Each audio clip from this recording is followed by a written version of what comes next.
George and Liz Ford faced a family crisis when their teenage daughter Rachel converted to Islam as a student in Leeds. Well, when I was at school, we didn't have religious education into other religions. It was just Christianity. So unfortunately, my understanding of other religions was very poor. So my concept of Islam was incredibly limited, and I actually didn't give it any thought. Prior to Rachel undergoing her conversion, I had the impression, being fed by the media, I hasten to add, and by perhaps populist films, that most Muslims were kind of hell-bent on the destruction of Western civilization, were all kind of extremist fundamentalists. I first became exposed to Islam when I first came to university. Back at home in my village, there really aren't any Muslims at all. When I came to Leeds, obviously there was quite a few, and I was very curious. I think at the end of the day, I basically just wanted answers as to why we were here, what was our purpose. I was just curious, you know, it's a new ways of thinking of things. I think my reactions were shock, horror, disbelief. Was it a fad of Rachel's? Was she going to get over it? What will our friends think about it? I sent her emails saying this has been a great blow and a great shock for the family, Rachel. How are we going to cope with it? What have we done wrong?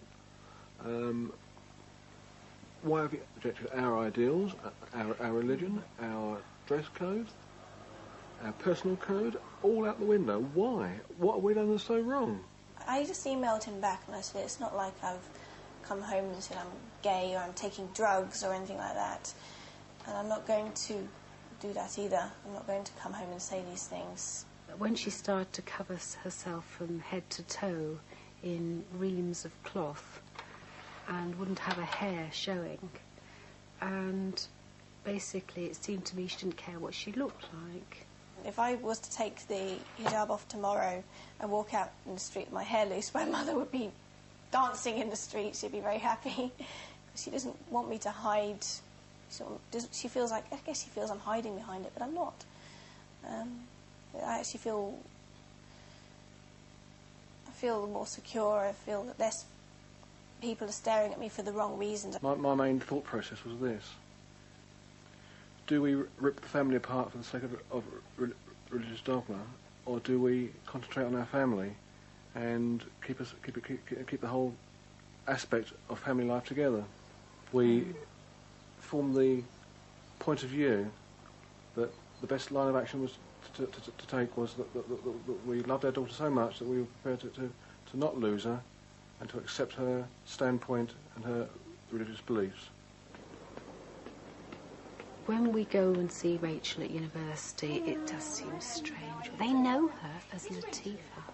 They don't know her as Rachel. I will call her Rachel. I haven't actually changed my name. I've just added to it. I felt I needed to because Rachel, at the end of the day, was my Christian name. It was a name that was given to me on the day that I was christened. I'm not a Christian anymore. But while her family has come round, it's been a different story with their wider social circle. Local friends were very much against the situation on a covert basis rather than an overt basis, giving grimaces, frowns, a kind of vibe of disbelief. Colleagues, we are, I believe, locally respected people. They were very polite, but they were polite for our benefit and not for the benefit of Rachel.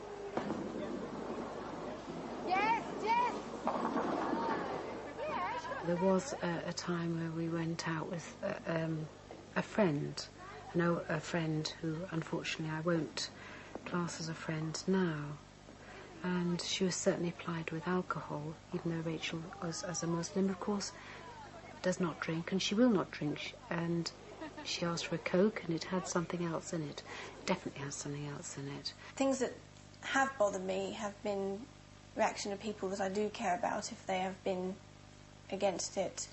There was a family event a while back where I did feel that I was snubbed. I felt that my family was neglected as well because of me and what I had done. Frankly, this has now given me a very great insight into how minorities must feel.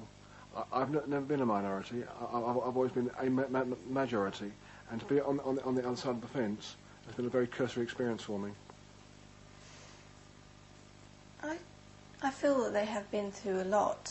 I mean, it's a huge shock for them to have a daughter who's decided to change to a religion that they would see as so totally different to their own, even though it isn't, and they do understand that now. When Rachel did change and reject a lot of what we stood for, why was it our fault? Was it our fault? Well, now I can say no, it's not, because we did do our best. We're only human beings. And now we actually have a very forthright, intelligent, independent young lady as a daughter, and I'm so proud of her. But I can say that today, but probably last year, the year before, I would have been saying different things. But life is a journey.